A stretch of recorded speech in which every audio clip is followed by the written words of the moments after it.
Animation മൂവീസിൽ എൻ്റെ one of the favourite മൂവിയാണ് how to train your dragon. ആ ഒരു ഫ്രാഞ്ചൈസിലുള്ള എല്ലാ മൂവീസും എൻ്റെ ഫേവറേറ്റ് ആണ്. ആ ഒരു മൂവിയുടെ സ്റ്റോറി ആയാലും പ്രസന്റേഷൻ ആയാലും ക്യാരക്ടേഴ്സ് ആയാലും ആ ഒരു ഇമോഷൻസ് ആയാലും ആനിമേഷൻസ് ആയാലും എല്ലാം അടിപൊളിയാണ്. ഒരു പീക്കി നിൽക്കുന്ന ഒരു ആനിമേഷൻ മൂവിയാണ്. സോ അങ്ങനത്തെ ഒരു ആനിമേഷൻ മൂവിയുടെ ഒരു ലൈവ് ആക്ഷൻ വരുന്നു പറഞ്ഞപ്പോൾ എൻ്റെ മനസ്സിൽ ആദ്യത്തെ തോട്ട് എന്ന് പറയുന്നത് ഓക്കെ ഇവന്മാർ കുളമാക്കും. കാരണം റീസെന്റ് വന്നിട്ടുള്ള മിക്ക ലൈവ് ആക്ഷൻ മൂവീസും അങ്ങനെയായിരുന്നു. ഒന്നിൽ ഒരുപാട് സോങ്സ് ഒക്കെ ആഡ് ചെയ്തിട്ട് ഒരു മ്യൂസിക്കൽ മൂവി ആക്കും, അല്ലെങ്കിൽ ആനിമേഷൻ മൂവിയായിട്ട് ഒരു ബന്ധമില്ലാത്ത രീതിയിൽ ഒരുപാട് ചേഞ്ച് കൊണ്ടുവന്നിട്ടായിരിക്കും ആ മൂവി ഒരു പ്രസന്റ് ചെയ്യുന്നത്. പക്ഷേ ഈ ഒരു മൂവിയുടെ ലൈവ് ആക്ഷനിലോട്ട് വന്നപ്പോൾ how to train your dragon was really good. നല്ല അടിപൊളി സിനിമയായിരുന്നു. എനിക്ക് ഭയങ്കര ഇഷ്ടപ്പെട്ടു. ഞാൻ എന്താണ് പ്രതീക്ഷിച്ചത് അതല്ല, അതിനേക്കാളും ഗംഭീരമായിട്ടുള്ള ഒരു എക്സ്പീരിയൻസ് എന്ന ഒരു മൂവിയാണ്. ഇതിന്റെ സ്റ്റോറി ടെല്ലിംഗ് ആയാലും ശരി, ക്യാരക്ടർ പ്രസന്റേഷൻ ആയാലും ഇമോഷൻസ് ആയാലും ആ ഒരു CGI വർക്ക് ആയാലും each and every element in the movie was really amazing. എനിക്ക് ഭയങ്കര ഇഷ്ടപ്പെട്ടത് ഇതിന്റെ ഒരു പ്രസന്റേഷൻ തന്നെയാണ്. നമ്മൾ ആനിമേഷൻ മൂവിൽ എന്താണോ കണ്ടത് അതിന്റെ ഒരു പക്ക റിപ്ലിക്കാണ്. ഒരുപാട് ഹ്യൂമൻ ക്യാരക്ടേഴ്സ് വന്നതേ ഉള്ളൂ, വേറെ ഒരു മാറ്റമില്ല. ആ ഒരു മൂവിയുടെ സ്റ്റോറി ആയാലും എക്സിക്യൂഷൻ ആയാലും ക്യാരക്ടേഴ്സ് ആയാലും ആനിമേഷൻസ് ആയാലും ആ ഒരു ഇമോഷൻസ് ആയാലും എല്ലാം പക്ക. നമ്മൾ എന്താണോ ആനിമേഷനിൽ എക്സ്പീരിയൻസ് ചെയ്തത് അതിനേക്കാളും കുറച്ചുകൂടി അടിപൊളിയായിട്ടുള്ള എക്സ്പീരിയൻസ് ആണ് എനിക്ക് ഈ ഒരു ലൈവ് ആക്ഷനിൽ കിട്ടിയത്. അതിന്റെ സ്റ്റോറി ടെല്ലിംഗിലായാലും ഇമോഷൻസ് ആയാലും ക്യാരക്ടേഴ്സ് ആയാലും അവരുടെ പെർഫോമൻസ് ആയാലും അവരുടെ എൻ്റയർ മൂഡ് എക്സിക്യൂഷൻ ആയാലും എല്ലാം അടിപൊളിയായിരുന്നു.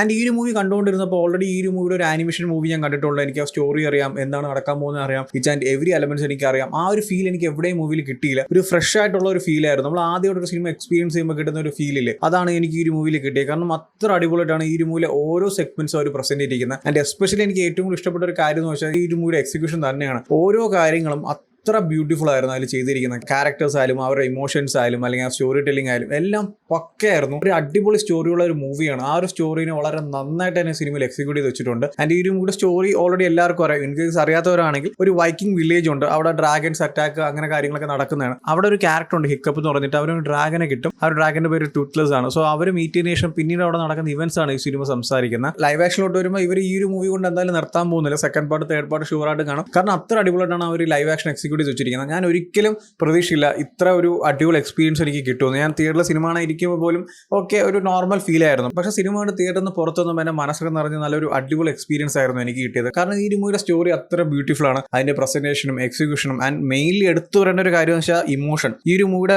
ഏറ്റവും വലിയ ഒരു കോർ എന്ന് പറയുന്നത് ഇമോഷൻ തന്നെയാണ്. അത് വളരെ ബാലൻസ് ചെയ്ത് അടിപൊളിയായിട്ടാണ് സിനിമ സംസാരിച്ചിരിക്കുന്നത്. ഓരോ ക്യാരക്ടേഴ്സും അവർ തമ്മിലുള്ള ബോണ്ടും അവർ തമ്മിലുള്ള ഇമോഷണൽ കണക്ഷൻസും അല്ലെങ്കിൽ ഡ്രാഗൻസും ഹ്യൂമൻസും അവർ തമ്മിലുള്ള ഇമോഷൻസും എല്ലാം നമുക്ക് ഭയങ്കര രീതിയിൽ ഫീൽ ചെയ്യാൻ പറ്റുന്നുണ്ട്. അത്ര നൈസായിട്ടാണ് ആ ഒരു ഇമോഷൻ എന്ന ഫാക്ടറി സിനിമയിൽ എക്സിക്യൂട്ട് ചെയ്തിരിക്കുന്നത്. ആൻഡ് വേറൊരു കാര്യം ഹൈലൈറ്റ് ചെയ്ത് പറയേണ്ട, നമ്മൾ ആ ഒരു ആനിമേഷൻ മൂവിയിൽ കണ്ട ഒരുപാട് ക്യാരക്ടേഴ്സ് ഉണ്ടല്ലോ, അവർ ആ ലൈവ് ആക്ഷനിലോട്ട് കൊണ്ടുവന്നപ്പോൾ ആ ഒരു കാസ്റ്റിംഗ് പെർഫെക്റ്റ് ആയിരുന്നു കേട്ടോ. ഈച്ച് ആൻഡ് എവറി ക്യാരക്ടേഴ്സ് പക്കയായിരുന്നു സിനിമയിൽ. ആൻഡ് ഈ ഒരു മൂവിയുടെ CGI ആൻഡ് ആനിമേഷനും പെർഫെക്റ്റ് ആയിരുന്നു. ആ ഒരു ഡ്രാഗൺസിന്റെ ഒരു ക്ലോസപ്പ് ഷോട്ടൊക്കെ വരുന്നുണ്ട്, അവിടെ നമുക്ക് കാണാൻ പറ്റും ആ ഒരു ഡ്രാഗന്റെ സ്കിന്നും ആ ടെക്സ്ചറിങ്ങും ആ കണ്ണും അത്ര പെർഫെക്റ്റ് ആയിരുന്നു ആ CGI വർക്ക്. സോ അതൊക്കെ നൈസ് ആയിരുന്നു. CGI വർക്ക് മാത്രമല്ല ഈ ഒരു മൂവിയുടെ എൻ്റെ ടെക്നിക്കൽ ഡിപ്പാർട്ട്മെന്റ് അടിപൊളിയായിട്ടാണ് വർക്ക് ചെയ്തിരിക്കുന്നത്. സിനിമാറ്റോഗ്രഫി ആയാലും എഡിറ്റിംഗ് ആയാലും കളറിംഗ് ആയാലും ലൈറ്റിംഗ് ആയാലും ആർട്ട് ഡിപ്പാർട്ട്മെന്റ് ആയാലും എല്ലാം നൈസ് ആയിരുന്നു. ആൻഡ് ഈ ഒരു മൂവി ഒരു 3D ആണ്. ചില ഏരിയാസിൽ 3D എനിക്ക് അത്രയ്ക്കും വർക്ക് ആയില്ല. പക്ഷേ ആ ഒരു ക്ലൈമാക്സ് ഫൈറ്റും അല്ലെങ്കിൽ ഡ്രാഗൺസിന്റെ ആ ഒരു സീക്വൻസ് ഒക്കെ 3D നല്ല രീതിക്ക് തന്നെ ഫീൽ ചെയ്യാൻ പറ്റിയിട്ടുണ്ട്. സോ എന്തായാലും എല്ലാവരും കണ്ടു നോക്കാൻ നല്ലൊരു അടിപൊളി മൂവിയാണ്. ആനിമേഷൻ മൂവിയുടെ ലൈവ് ആക്ഷൻ ആണ് അല്ലെങ്കിൽ കുട്ടികളുടെ മൂവിയാണെന്ന് പറഞ്ഞ് കാണാതിരിക്കരുത്. ആനിമേഷൻ മൂവി കണ്ടിട്ടുള്ളവർക്ക് നിങ്ങൾക്ക് അറിയാം ഒരു അടിപൊളി സ്റ്റോറി സംസാരിക്കുന്ന മൂവിയാണ്. അതിന്റെ ലൈവ് ആക്ഷൻ അതിനേക്കാളും അടിപൊളിയായിട്ടാണ് പ്രസന്റ് ചെയ്തിരിക്കുന്നത്. ആനിമേഷൻ ഇതുവരെ കാണാത്തവരാണെങ്കിൽ just go and watch this movie.